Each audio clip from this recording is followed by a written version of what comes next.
Dobro jutro, nadam se da je i u vašu kuhinju ušao blagdanski duh. Kod nekih se na sam Božić tradicionalno jede prasetina, kod nekih purica, a kod mene patka.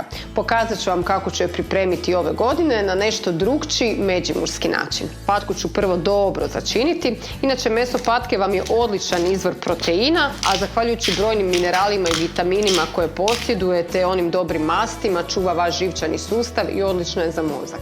Pripremit ću nadjev, na svinjskoj masti dincat ću luk, dodajem pačje iznutrice, bogate su željezom, dodajem narezanu jabuku i dodajem heljdu.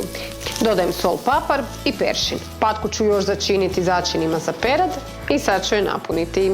Znamo da se patka malo dulje peče, ali ja ću malo skratiti taj postupak zahvaljujući ekspres loncu nove generacije. Ovaj uređaj se lako pretvara u air fryer i u pešnicu zahvaljujući ovom poklopcu s kojim ću ja danas ispeći ovu patku. Dodat ću mast, pričekati da se malo zagrije i staviti patku. Patka je, čini se, hrskava izvana, a sočna iznutra. Prilog je ovdje unutra, samo smo dio izvadili, kuglov je izaranžiran, još samo čekam goste da pozvone.